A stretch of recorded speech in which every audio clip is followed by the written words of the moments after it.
So today we're doing the PM service on the box truck, and I want to show you guys the inspection of the cab and the hood.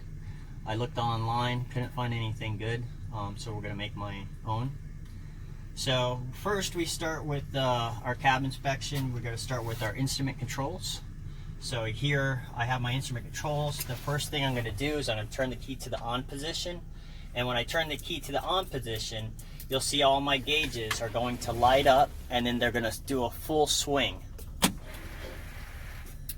So you can see that my gauges are flashing. There you go. And now we're doing the prove out sequence. All my gauges are swinging. All my lights, my warning lights up here, are coming on to indicate that they're working. And then it will reset, and then the gauges will show the actual readings. So this is just to make sure that all of my gauges are working and all of my lights are working as well. So I can go ahead and check that off as everything is working. The next thing I want to do is I want to go ahead and start it up, and then I actually want to take the real readings of the gauges. So we'll start it up here.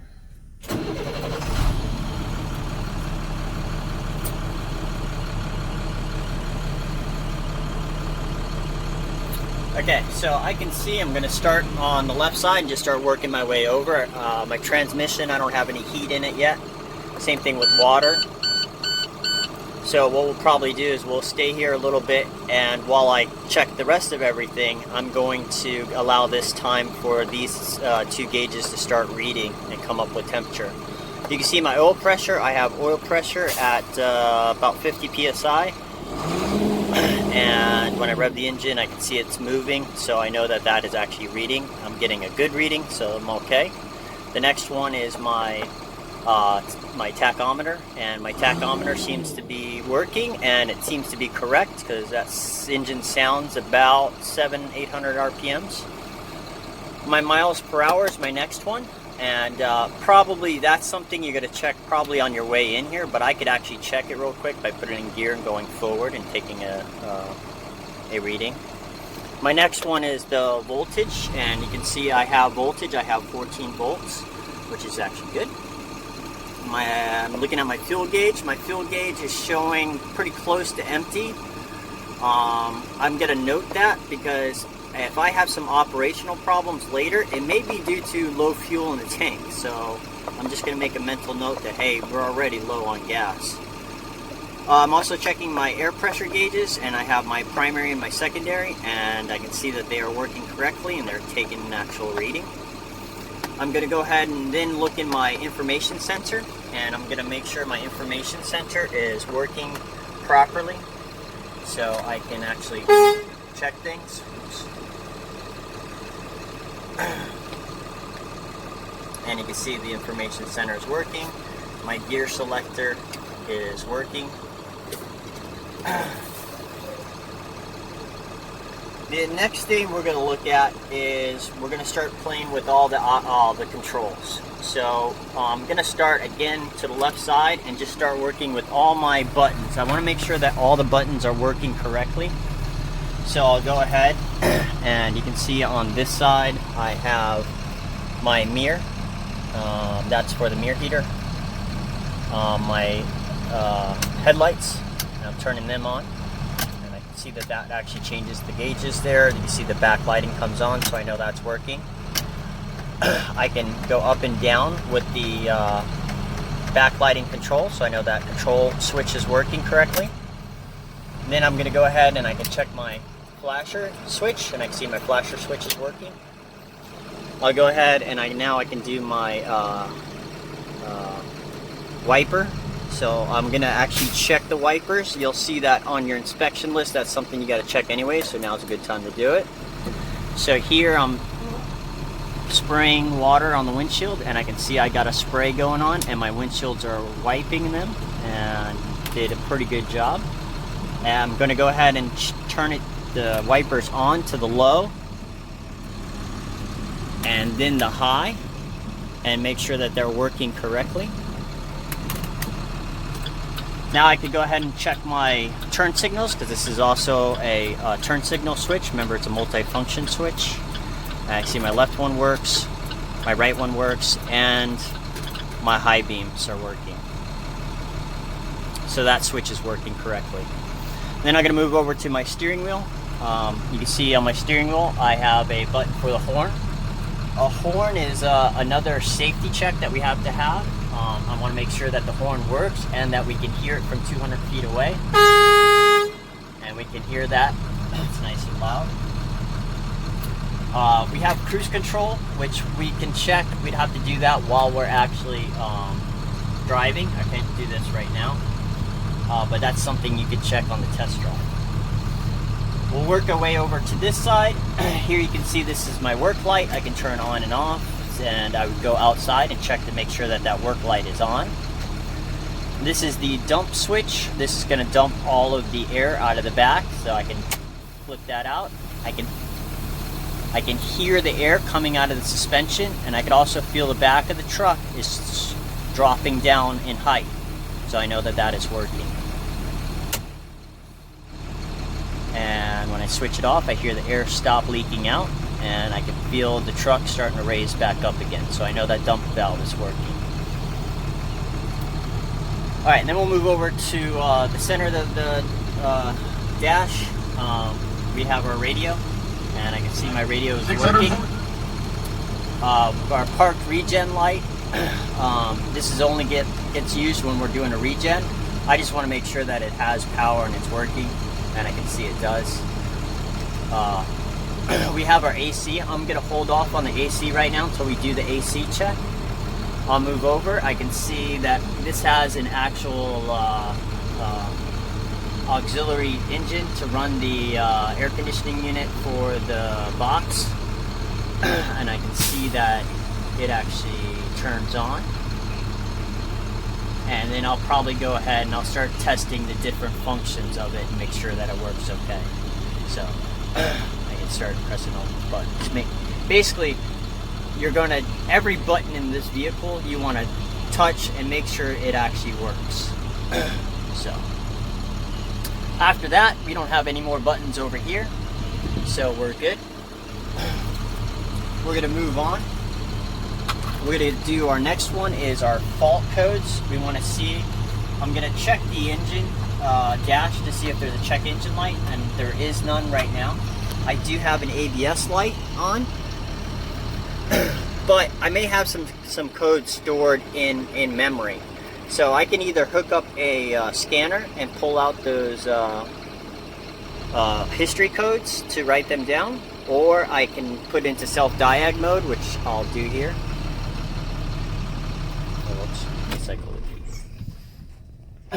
You want to do the self-diag mode when the engine's off and the ignition on. And with the international, you hold the cruise control on and the decel at the same time, and it puts it into self-diag mode.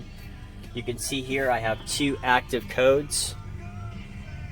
I have an SPN 790 with an FMI2. So I'll write that down. And then I also have a second one. So SPN 3981 is our second one. And then that's it. So I can see that I have those two codes. I'll write them down, put them on the work order. I could go to the international site and look up what the code meanings are, or I can check the manual on demand or whatever the shop is using to decipher the code. And then from there, I'll make sure it gets on my work order. The next thing we're going to do is we're going to do our safety equipment. So the cabs have safety equipment, and commercial drivers are required to have certain things in their truck when they're on the road. So we're going to check that out. The first thing we're going to do is check the horn, which we already did. We made sure that it was 200, or it was very loud that I could hear it from 200 feet away. So we know that was working. The second thing is we're going to look for the road flares. And so here under the passenger seat, I have road flares. You see the box right there? And I can see that the road flares are all in there, and so that is going to get checked off. The next thing is my fire extinguisher, and under the seat here I have the fire extinguisher. So the fire extinguisher is here. The other thing I'm going to check is I'm going to check that it's full, and I can see that needle's in the green and it's full and ready to be used. The pin's still in and locked in place, which is good. I'll put that back.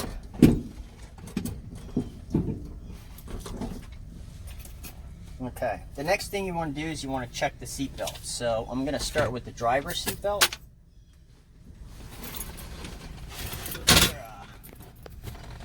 So here I can see this is my seat belt. I'm going to be looking for the tag.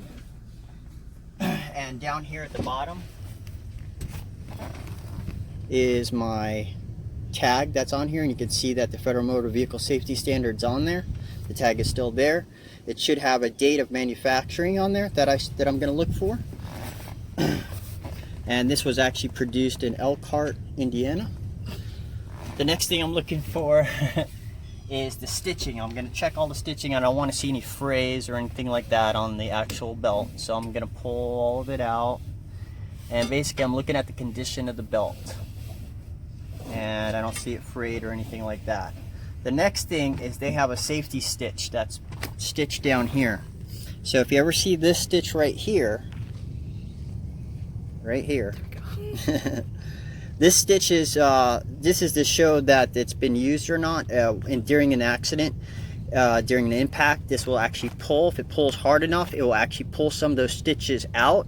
If those stitches get pulled out, then we know that this belt has had an impact and it needs to be replaced. And so here I can see the stitching is fine. It's actually all together with no problem.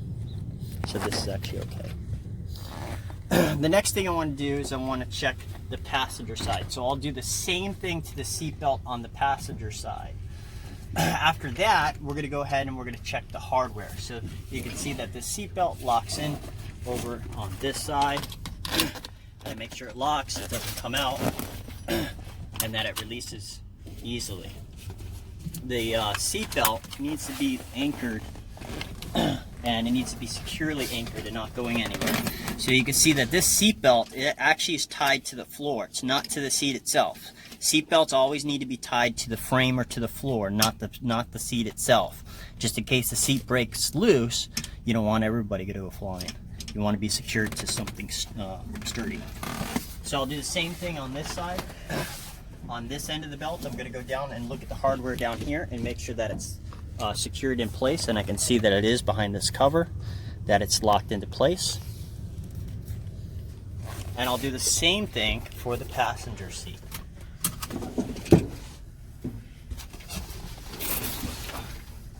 Okay, so now after that check, I can go ahead and check that off my PM.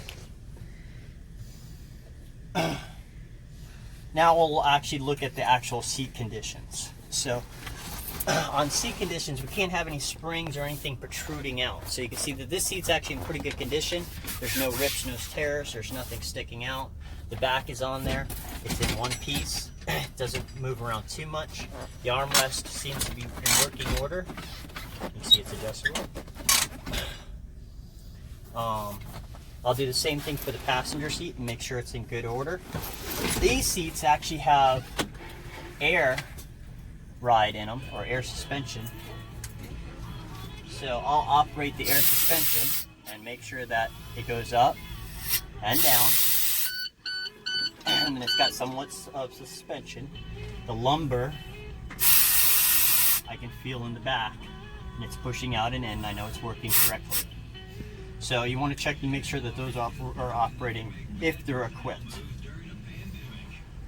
Okay, so the next thing we'll move on is the actual windows. So we'll start out with the front windshield.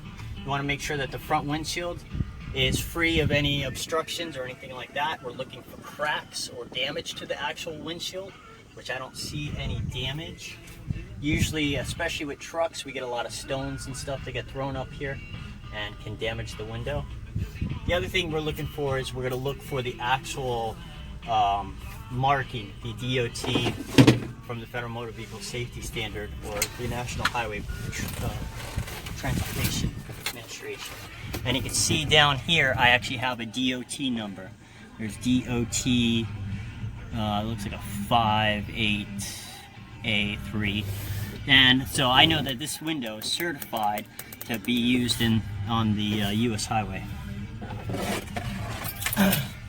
So my windshield actually looks in pretty good condition. I can check the windshield off. The next thing I can do is I'll look at the actual side windows. When I do the side windows, this is a good time to check to make sure that the windows go up and down. So here, it went up nice and easy.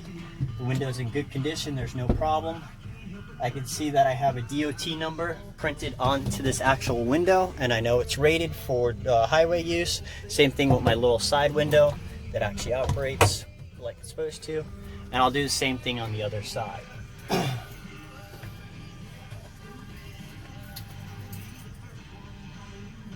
Alright, now we can look at the mirrors. The mirrors, we want to check to make sure that the mirrors are not damaged, that we could actually see through them, that they're not glazed over or have like a whitish markings on them. So you can see on my driver's side mirror, the top one is broken. The mirror seems to be okay, but the mounting has broken loose. So I'd have to mark that on my work order, as that is probably not going to pass DOT inspection. I also have a smaller mirror that may get me away, depends on the cop, if he's going to let me use this one or not. Typically, the larger mirror is what's rated for the size of this vehicle, not this small one. So technically, this would not pass DOT because it's not the correct size. I do have another small one up at the front of the truck, on the left side and the right side, and then I can go ahead and I can check the right side mirrors and make sure that there's no damage or anything like that. So I'll put that on my work order. Okay. Another thing we want to look at is we want to look at the seats, or I'm sorry, not the seats, the floors. Especially with heavy or over-the-road trucks, because drivers spend a lot of time in here, so we get a lot of damage to the floors. Typically, especially if they're doing construction or something like that, because they carry crap all over their boots. So we'll check the floor. I always check right here by the pedals, because this is the most worn spot, and this usually starts getting wearing away, and then starts getting damaged from water and whatever's on their boots. Other than that, I'm going to take a look at the floor, the entire floor, especially where the seats are mounted to make sure that those mountings are there and they're strong and that they haven't rotted out or anything like that. So the driver's seat looks okay. I'll go over to the passenger side at the floor where the seat is mounted and make sure it's okay. It needs to be able to support the weight of the occupants inside. So if we see any damage like that, we need to write it up.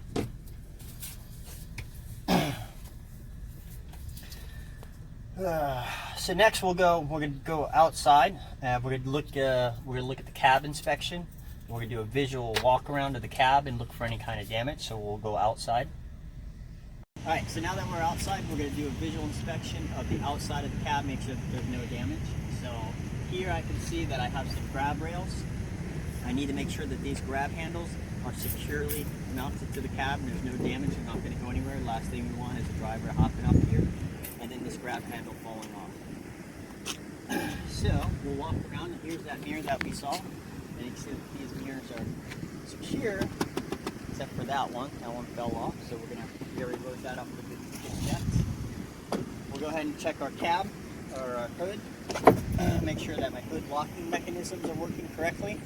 There's no damage, there's no stretch, there's no broken parts, and it locks and holds down in place and holds that firmly. I don't see any damage.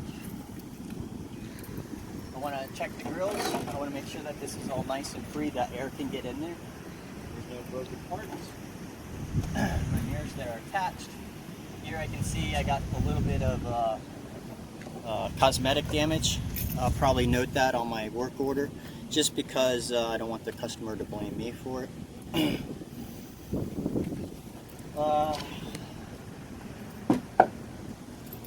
Again, these grab handles on this side, and it seems like they're not that tight. My steps are on here, not going anywhere.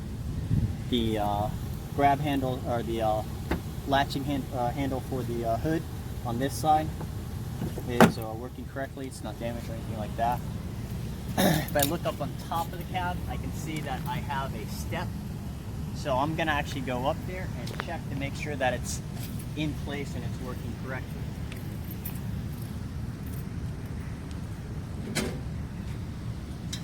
Okay, so here you can see we got steps to make sure that these are all on here and that they're working and secure.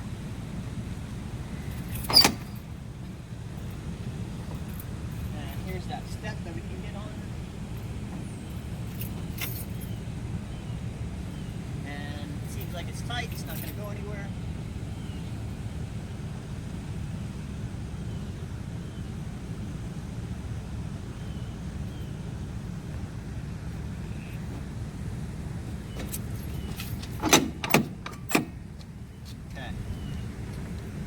The next thing I'm going to do is I'm going to open the doors, and I'm going to start with the driver door. I want to make sure the door opens from the outside and the inside.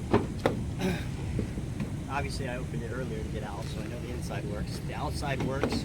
If these do not work, and you cannot open them from the outside or the inside, that's out of service.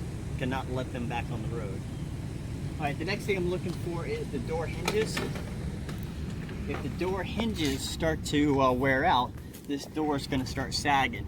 So basically I'm going to pick up on the end of this door and go up and down and feel how much play there is. This is actually nice and tight, so the hinges are actually pretty good. The next thing to do is make sure it closes, locks into place. It's not going to go anywhere.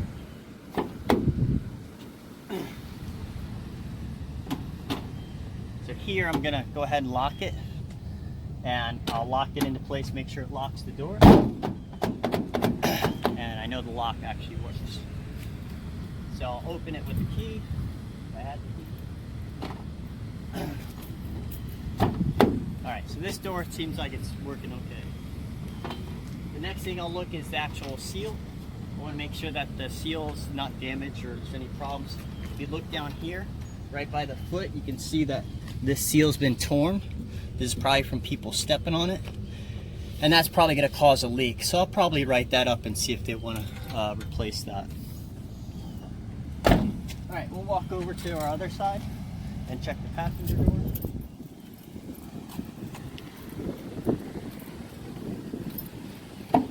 So again, it opens from the outside.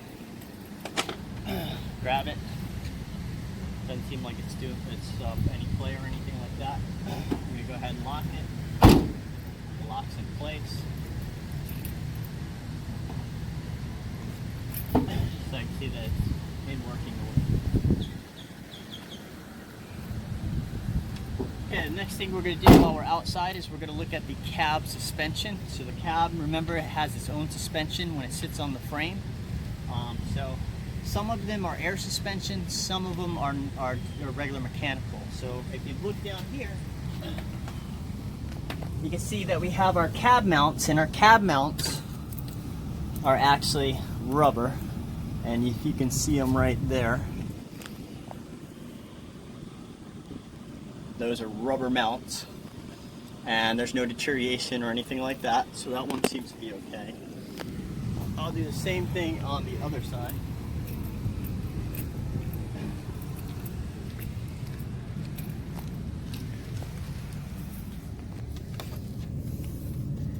So there you can see the cab mount right there, and that one seems like it's in good condition. I can't see it. There we go. Right there, yeah. So that one seems like it's in good condition. For the hood, this hood actually rotates forward. So it rotates forward on hinges. These hinges are right here. And I want to make sure that there's no serious damage. Now you can see that I'm starting to get some serious rust building up on those hinges. So I probably want to address that. So I might write that up as it needs to be cleaned and then repainted. Protect it from any further damage.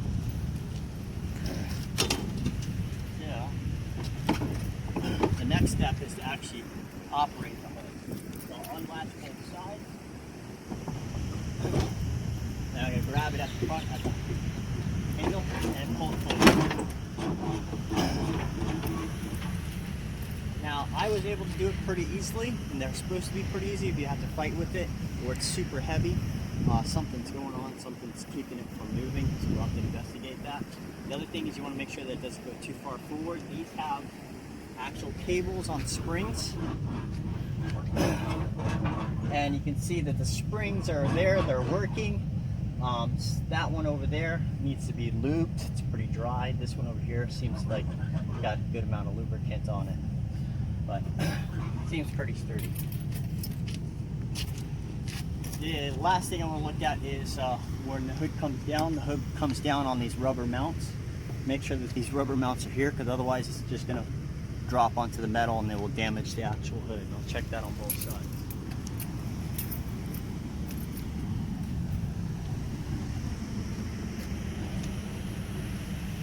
So you can see I have one here too, and it's actually here and working. So now I can go ahead and drop this back down.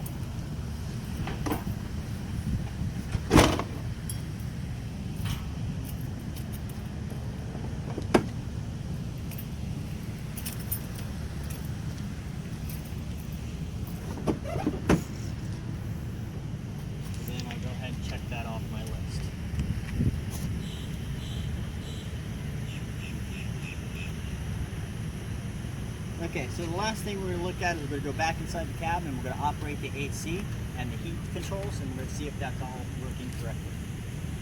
Okay, so now we're back in the cab. I started it back up, and I want to go ahead and I want to check the AC. So I'm going to go through my AC controls. We're going to turn the AC to the off position. I have it cold, I have it at max, and then I would put my thermometer in the vent. So here's my thermometer. Remember, the thermometer is going to go closest to the evaporator. So I'll stick that in the vent, closest to the evaporator.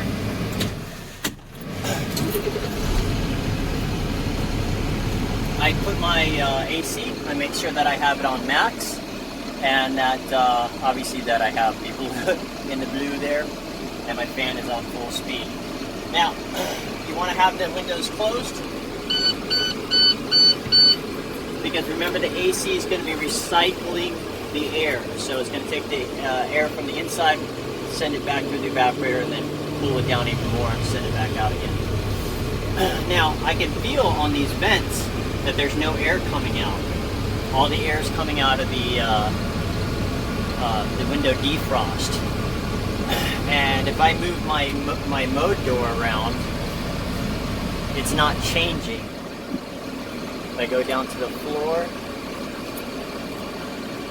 it's only staying on defrost. So that's telling me that the mode door for the AC is stuck in the defrost mode. So I'm going to make sure that I mark that on my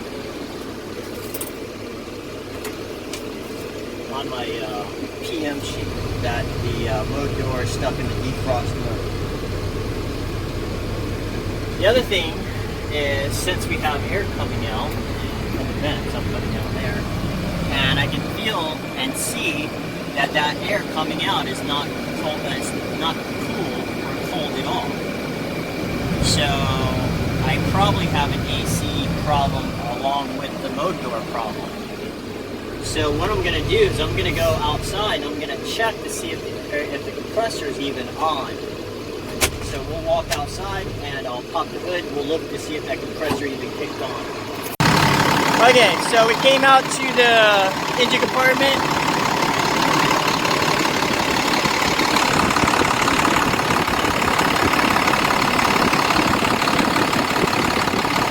And you can see right there that compressor has not engaged. So the compressor's not kicking on. And it could be kicking on because either it's not getting any power, or there's no refrigerant and the low pressure cutout switch is holding it off. Alright, so we went outside, we checked the compressor's not even kicking on. And again, that's either because the refrigerant's really low or it's not getting any power to the compressor. So we're going to have to recommend that someone come and diagnose the AC system. Now that may be you later on, or it may go to a different tech for the AC diagnostic. But we're gonna write on our work order that the AC is not working, it's not blowing cold, and we have a problem with the motor. Next thing I'm gonna look at is I'm gonna check to see if the vents are all working. So I can see that it moves in and out, and the fins go up and down, and I'm going to do that on each and every vent.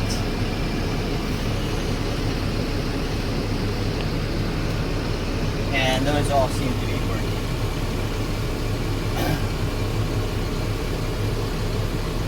Okay, the last thing is the heater control valve. So we're going to move from air conditioning. We're going to go, and I'm going to push this to the red, and I'm going to put this on the heater mode. I'm going to still keep this to the high, and then I'm going to feel to see if it's heating up. And I can feel it's heating up. I can also see the temperature gauge is starting to rise, and that's telling me that I'm getting heat. Now, the last thing we want to do is probably check the heater control valve. Even though I know it's switched like it's supposed to, and I'm getting the heat, I still want to check that heater control valve to make sure that there's no leaks or any operational problems. So the last thing we want to check for the AC system is we're going to check the cabin air filter. And the cabin air filters can be at a couple different places. Typically it's going to be obviously wherever the evaporator is and the air coming in from the outside is. So they're usually underneath they're either underneath the dash on the passenger side, or they'll be on the outside of the outside of the firewall on the passenger side. So on this one, it happens to be located right here. So we're gonna go ahead and we're gonna open it up and check it. Okay, so we're up here on the cab, and you can see down in there, that's where our cabin air filter is. So we'll go ahead and we're going to remove the protective screen. And here you can see this is where the actual cabin filter is. And I can actually inspect it without even pulling it out. But you can see I have some leaves and stuff down here. So obviously you want to clean all that out. And you want to clean that out before we take the filter out, because I don't want it all getting in there. So we'll probably have to go in there, I may blow it out or whatnot. Then I can actually grab this filter.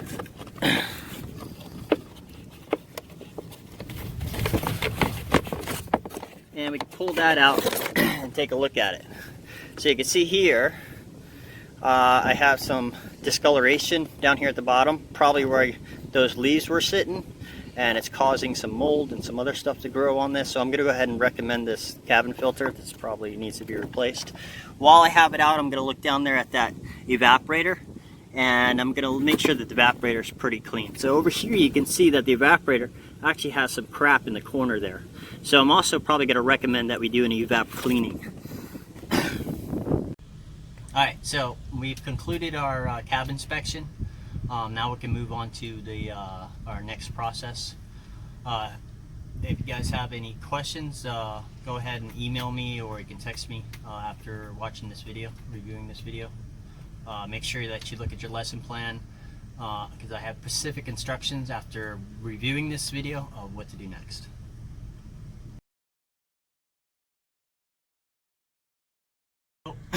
We okay, so we concluded our Nope.